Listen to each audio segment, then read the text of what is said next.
Sup everyone, I'm Kel, Red Zone Rogue, and today I am very excited to finally start talking about Flesh and Blood. This is a card game that was officially launched last year in 2019. I believe it was late 2019. It's one that has been on my radar for quite some time because I think this game is actually very cool. I finally got my hands on some product. As you can see here, I have a sealed box of Welcome to Rathe, or Rathe? Rathe? I'm going to say Rathe because it has an E in the end. I might be wrong, but I'm going to go with that. In this video, I'm going to go over every single one of these starter decks, kind of show you what it comes with, show you some of the cards, talk about a little bit of the mechanics, my overall opinion of the game. Spoilers, I think it's actually really cool and pretty unique. I really love the art of this game. I digress. We'll go over that in a minute. In another video, I'm going to go over this booster box of Flesh and Blood, Welcome to Rathe. We're going to do a deck in the box for this. Basically, we're going to open up every single pack and try to build a deck with just the cards that come in this box. I think it'll be a lot of fun. This game is, it's really cool. It's a game made by, well, it says right here, designed for competitive play, made by gamers, for gamers, and that kind of says everything there. It is an independently made game from New Zealand, and it's made by people, you know, who love card games, and because of that, I think it really comes through in the final product here. Alright, so let's look at these starter decks. Flesh and Blood currently has 4 starter decks. A brand new set is launching this month in March. I'm not sure if they're going to be doing starter decks in addition to the booster box. It is a full booster box set. Looks really cool, by the way. We'll talk about that later in the channel. I do also want to note that every one of these starter decks were given to me, including this booster box, by the Flesh and Blood company. Once again, independent company. They're very cool, and they support content creators like myself, which I also think is very cool. Not everyone does that, and I really appreciate it. I think it's very cool. Good way to build hype about your game. And also, with that said, these were not shrink wrapped when I got them from Flesh and Blood. I think if you buy these from a store, if you buy them from your LGS, they will be individually shrink wrapped. The cards inside were actually shrink wrapped. I still have one here. I actually opened up all of these and looked at them. I actually played with them a little bit. And so here you can see Flesh and Blood Heroes Handbook, and this deck is shrink wrapped. Since we're already here, might as well just open this one up. It does have a pull tab here. Let's get the pull tab, open it up. So these starter decks, I believe these are printed by Cardamundi, and if you don't know who that is the same printer that makes Magic the Gathering cards. So these cards are actually in very nice card stock. Very nice. Here's the Hero's Handbook. Kind of goes over how to play. It looks fairly thick. The game isn't super complicated, in my opinion. It's one of the kind of games where it's like, this is a blank page. It's one of those games where it's easy to learn, difficult to master, I believe. Just my rough take on it so far. So this is the Katsu the Wanderer deck. The way this game works does not play like Magic the Gathering or Pokemon or, you know, Force of Will, Yu-Gi-Oh, or anything like that. It's pretty unique. It's very focused on your hero. So you can kind of think of your hero kind of like your commander from Magic or your ruler from Force of Will. You start the game with your hero on the field, and you also start the game with your hero equipped. I really think of Flesh and Blood as kind of like a Diablo style with your like loot and everything. Almost like a fighting game. It's like a duel. It's like a duel between like you and your opponent, like a 1v1 kind of thing. So this one is Katsu the Wanderer. He is a ninja hero. This number down here is your starting hand size, and this number down here is your starting life total. They all each have their own unique ability. This has a once per turn effect. When an attack action card you control hits, you may discard a card with total cost 0. If you do, search your deck for a card with combo. Interesting. Banish it face up, then shuffle your deck. You may play it this turn. That's pretty cool. I don't really know all of the mechanics of the game so far. Like I said, I've only played a couple games, but it's really fun. And like I said, it very much plays kind of like a 1v1 duel, almost like a fighting game. So we have Katsu the Wanderer, and then we have Young Katsu. The Young Katsu is actually pretty interesting. Each hero has 2 cards. There's the regular, and then the young version. The young version, as you can see, is the exact same, except for the art. And the starting life total is 20. You use the young version for limited play, so like draft or sealed, or just, you know, teaching someone how to play. yeah, that's what you basically use it for. The adult, or rather more experienced katsu, I guess you could say, is used for competitive constructive play. And I believe on the back of this it kind of tells you that here. Yeah, katsu young, best experience for learning, quick 15 to 20 minute games, wanderer for advanced play, and down here it says, you know, for booster draft, sealed deck, use the young heroes. So yeah, that's what these are. We're gonna move these decks aside just so we have some space here. Here we have some equipment. So your hero starts the game with your equipment already equipped. This is kind of what I was alluding to when I said it felt a little bit like Diablo. You basically have gear and you kind of arrange it almost Diablo style. So it looks like Katsu has a harmonized Kadachi. He's got 2 harmonized Kadachis. Pretty sweet. Most of the other ones, or rather all of the other 3 starter decks, they all have a single weapon, all hand like 2-handers. Looks like this one is a 1-hand weapon. And these would start right here when you're playing. He would each have, you know, both of these, just starting out. In addition to that, he would also have his helmet. You know, this is just a generic equipment head. Sometimes it'll say ninja equipment. Only a ninja hero can wear a ninja equipment. You know, makes sense. Here we have Heartened Cross Strap. Another generic equipment. Breaking Scales. Here we go. And this is a ninja equipment. Pretty sweet. And then some Iron Rot Legs. And then we get to the rest of the deck. So all of these cards, all of the equipment cards start already in play. This is very interesting to me, by the way, for deck building purposes, because, you know, you start with not just your hero in play, but you start with their weapons, and you start with all of their equipment. So, you know, when you're deck building, you can kind of like plan ahead. Do I want to defend against certain things? The next set has arcane damage, which is very specific, and your equipment will help mitigate that arcane damage. So, you know, is it a heavy arcane damage meta? Do I want to have the equipment here to help prevent arcane damage, or do I think my opponent is going to be playing some heavy melee style classes? I think that's really cool, and also adds another layer into deck construction outside of just like, what do I slam into my deck? And these cards are all arranged over on the side. I believe, like, you know, helmets above, then you have your chest, scales, kind of like that over on the side here, if I zoomed out much more. And then this is the rest of the deck.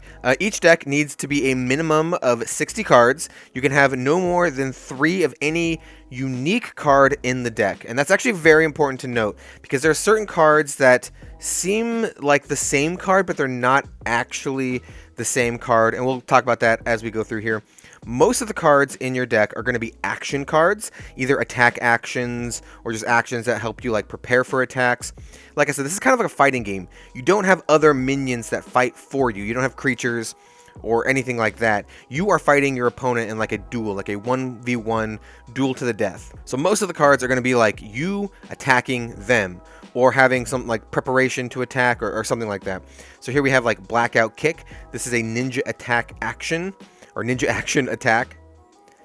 This number up here is the pitch cost of the card. So this game does not have a separate resource deck. All the cards that you have in your deck can be used as a resource. The red bar here kind of tells you how much that pitch cost is. So if this was a yellow bar, it would have a pitch value of 2. If it was a blue bar, it would have a pitch value of 3. And this number in the top is how much resource you need. So you need to pitch cards, you know, pitch cards from your hand to equal this number here. So to play Blackout Kick, I could pitch another Blackout Kick to play it. Pretty simple. The number down here is the attack value. It's the number, you know, next to this yellow spear or kunai. And then the number here next to the shield is the defense value. I'm not going to go over all of the mechanics right now. There's already like several videos on the internet that talk about this. They're all pretty good. Flesh and Blood has their own video on their own YouTube channel going over the mechanics. It's pretty simple overall. You have your attack chain on your turn. If you'd like to attack, your opponent can defend against the attack. You can react to that defend, and then they can react to your react. You compare numbers and then do what the cards say they do. There's a little bit more complexity there, but that's kind of the basic gist of it. We have Fluster Fist, another ninja attack action. You can kind of tell the rarity. I don't know if it'll get fuzzy here, but there's a little letter down here determines the rarity. That R means it is rare, and some cards will have... that one's also a rare. Let's see what the next one is. Head jab. Yeah, there we go. That is common. Go again is pretty cool. It's literally what it says. You get to go again. You start each turn with 1 action point, and if you have go again, it gives you back that action point so you can use it again. Almost everything uses an action point. Not everything does. You can defend without action points. You can play reactions without action points, but most things take up your action point. We have leg tap, another just attack that has go again. I would also like to note that the red cards tend to be more powerful, but have low pitch value. Like I said, red cards have 1 pitch value. Blue cards tend to be weaker, but have high pitch value. We have open the center. This is a combo card. I think combo is a mechanic unique to the ninjas. Rising knee thrust. Surging strike. The art in this game, by the way, if you couldn't tell, is excellent. Very, very cool. Whelming gust wave. Scar for a Scar. I think this card is actually pretty good. When you play Scar for a Scar, if you have less life than your opponent, it gains go again. So if you're attacking, by the way, it costs 0 to use, which is quite good. So it's kind of like a free attack. If you're attacking and you have less life than your opponent, you can attack again. Pretty good way to like come back and, you know, get some more momentum. So here we have a yellow card. And as you can see, this yellow card is leg tap, the same as a red card that we have. So it looks like this starter deck has 3 yellow leg taps. Let's go find the red one, and I will show you for comparison. Remember how I said you can have 3 of any unique card? Well, these actually count as unique cards. So you can technically have, if there was a blue leg tap, you can technically have 9 of these in your deck because they're different. You can kind of see the differences between the two here. The pitch cost at the top for the red one, like I mentioned, is only 1, where the pitch cost for the yellow card is 2. They both have the same base cost, as well as the same defense value, but the red card has a higher attack value. And that's just to help balance the cards out. So this one has a higher pitch cost, so you can use it for more resources than this one, which you basically want to play from your hand because it has a higher attack value. General strategy that I found just by playing a couple games, you really want to play your red cards and use your yellow and blue cards for resource generation and pitch. Here's another Rising Knee Thrust, yellow version. We had the red one as well. Surging Strike, very similar. This one is Springboard Somersault. This is a generic defense reaction. Defense reactions are pretty interesting. You can play them as defense reactions, you know, from your hand. But you can also play them from your arsenal, which is really interesting. Once per turn, you can put a card down into your arsenal, like below your hero, and you can save that for a later turn, because at the end of your turn, you always draw back up to your hand size, which is cool. You draw at the end of your turn rather than the start of your turn, and you draw up to your hand size.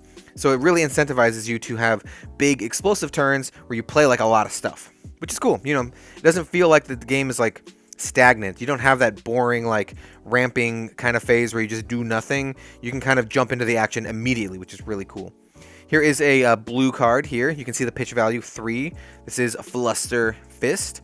Blue cards, like I said, tend to have a lot weaker attack, but they're really good at generating resources. You can still use them as attacks if you need them, though.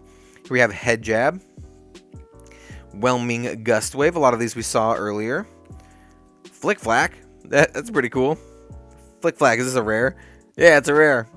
Nice. What does this even do? It has pitch cost of 3, 0 cost, pretty good. If the next card you defend with this turn is a card with combo, it gains +2 defense. So this is a defense reaction. You can use this to buff up your defenses later on. Pretty good. We have Scour the Battlescape, another generic action attack. Wounding Blow. Really cool art on this one. This one seems like a very generic card. You know, high pitch value, you know, low cost to play, you know, the lowest 0, middling attack, and only 3 for the defense. So yeah, not too bad. We have Lunge Press. And then we have some items here. We have Energy Potion and this Sigil of Solace. So these are a little bit unique. Most of the cards in the deck are just actions, as you saw. It's a very action-oriented game. You want to just be playing stuff defending against your opponent playing stuff. It's actually quite fast-paced once you get the hang of it.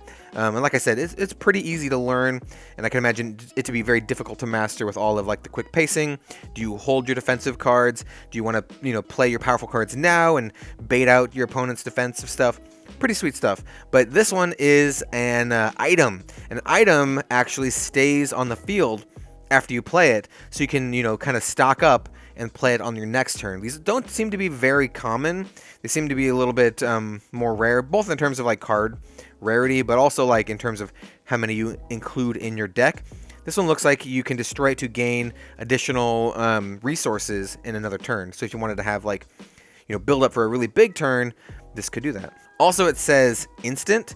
If it says instant, it does not require a play point to play. So basically that means this card is completely free to use once it's on the field. When you play it though, because it is a generic action, it would take up that play point, when you play it for the first time. So just keep that in mind. And finally, we have Sigil of Solace, which is a pretty unique card because it is an instant. As you can see here, it is a generic instant, so any hero can use it. It has a pitch value of 3, cost of 0, doesn't have any attack or defense modifiers, and it just gain 1 life. Yeah, very interesting. It is an instant, so it does not use your action point, and you can play it anytime you have priority. kind of like an instant for Magic the Gathering or Force of Will or anything like that. Pretty cool and interesting. It's very interesting to see where they go with this type of mechanic, since the game is mostly focused around, playing attacks and reactions to the attacks. So that was the Katsu deck. Let's quickly take a look at some of the other ones. This one is the Brut deck. This is Rhinar Reckless Rampage hero deck. There are 4 archetypes so far. There are Ninja, as you saw with Katsu.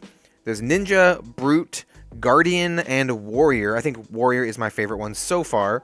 We have Rhinar Reckless Rampage and Young Rhinar. We have a Romping Club. This is his 2-handed weapon. Iron Rot Helm. Barkbone Strapping. This is his Brute equipment. Iron Root Gauntlet. You can use the equipment too, by the way, the same way you'd use any other attack reaction or defense reaction or anything like that, which is pretty useful. Most of the time you can only use the equipment once, but some of them have some unique effects. We have Breakneck Battery, pretty high attack on that one. Pack Hunt. This hero is all about having really high attack. Savage Feast. Savage Swing is a 7 power attack.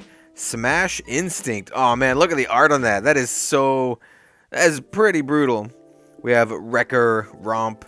Awakening Bellow. We have a Drone of Brutality. Now we have some of these yellow cards. Savage Swing.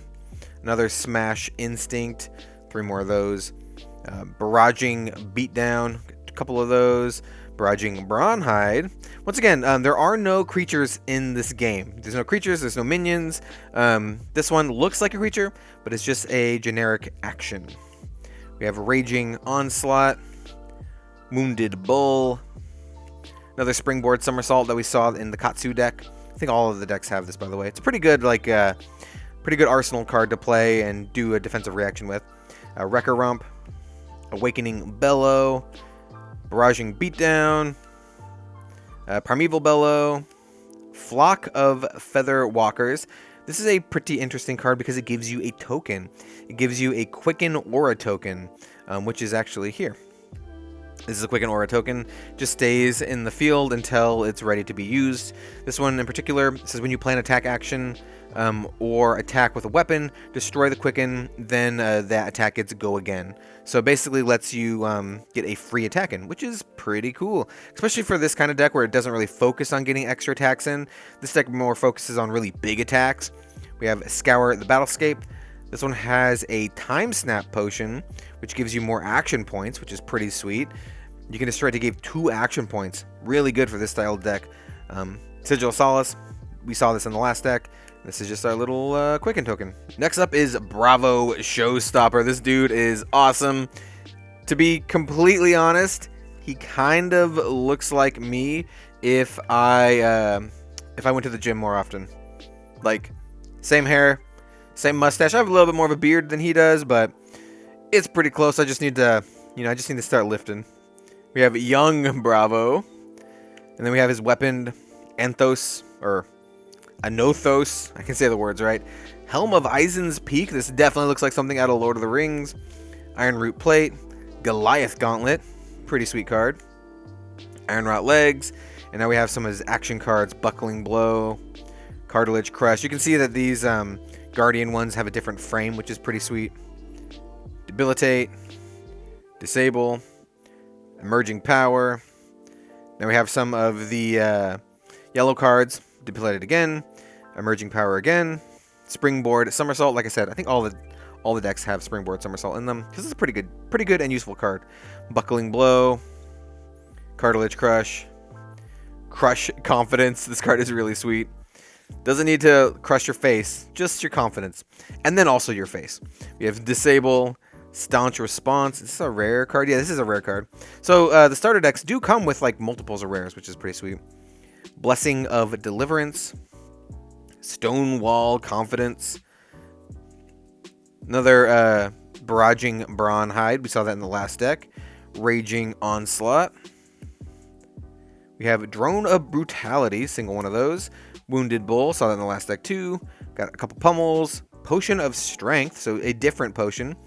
This one, your next attack this turn gains +2, and then you get to go again. Really cool, because this is an action, not an instant. It says it's an action, uses up your action point, but it gives you an action point again after you do it. And then 3 Slogism. This is just a generic action. Very interesting. It says the next attack action card with cost 2 or greater you play gains +4 attack, and then go again. So you use this card as your action, buffs up your next attack, and then you get to go again. Yeah, very interesting. And then finally we have Dorothea Iron Song. This is my favorite deck. Not just because she is a pretty lady, but you know, she is a pretty lady. It's because this deck really... It can really pop off. It's a lot of fun to play. So we have Dorothea Iron Song. She is a warrior hero. Her effect is very emblematic of what she wants to do and what this deck does. It says once per turn effect, when your weapon attack hits, you may attack an additional time with that weapon this turn. Yeah, really sweet. And here is a young Dorothea. Very pretty. Her weapon is Dawn Blade. It is a two-handed warrior weapon sword. It also has a similar thing. It rewards you for attacking multiple times with it. We have the Hope Merchant's Hood, Iron Rot Plate, Iron Rot Gauntlet, Refraction Bolters. This is a warrior equipment. And then we have some attack reactions, Biting Blade. So you can attack with your weapon and then play this attack reaction to buff up the weapon, because it says target weapon attack gains +3 attack. Reprise, if the defending hero has defended with a card from their hand, this chain link weapons you control gain +1 until end of turn. Pretty good for pumping up your weapon attacks. Stroke of Foresight. We have Overpower. Steel Blade Shunt. Very, very powerful defensive card. 6 defense on that one, which is quite high in this game so far. Driving Blade. Nature's Path Pilgrimage. Sharpened Steel. Your weapon attack gains +3. Go again. Pretty good. We have Wounding Blow. Razor Reflex with awesome artwork. Really cool. I like that card a lot. More Stroke of Foresight, except these ones are the yellow versions. Warrior's Valor. More Springboard Somersaults. Biting Blade, but these are the blue versions, so I have higher pitch value. Iron Song Response. More Driving Blade. Nature's Path Pilgrimage. I do like, by the way, that these starter decks have a lot of redundancy in them, so the decks don't feel random when you're drawing. It's a lot more consistent, so it'll give you an idea of what a good constructed deck feels like, rather than like a starter deck for Magic the Gathering or something that just has like 1 rare, 2 of a certain common or whatever. You know what I'm saying? We have Warrior's Valor, Flock of the Feather Walkers, Scour the Battlescape. We have some energy potions. Instant destroy the potion, you gain 2 resources. Once again, pretty good for stocking up for big plays. Sigil of Solace, and then a Quicken token. And that is Flesh and Blood, everyone. I'm actually really excited to cover this game in the future. If Flesh and Blood looks interesting to you, I would highly suggest checking out your local game store and seeing what they have, or if they can order it. I do know that this game is going to be more widely available in the United States in 2020. I'm not sure how many online retailers are going to be carrying it. I know they want to keep it at the local game store level and help support your local game stores. I think some online retailers might have it. You can probably see some of this stuff pop up on eBay every now and then. So I hope you all liked the video. Stay tuned for some more Flesh and Blood content. We are not just going to be doing this booster box. I'm going to be covering the game more in 2020 as the year goes on.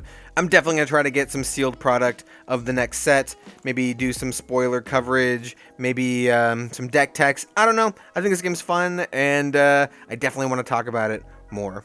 Let me know what you thought in the comments down below. Like, comment, subscribe, all that stuff really helps a lot. I appreciate it. But regardless of what you do, thank you very much for watching, and I will see you next time for some more card game content. See you later.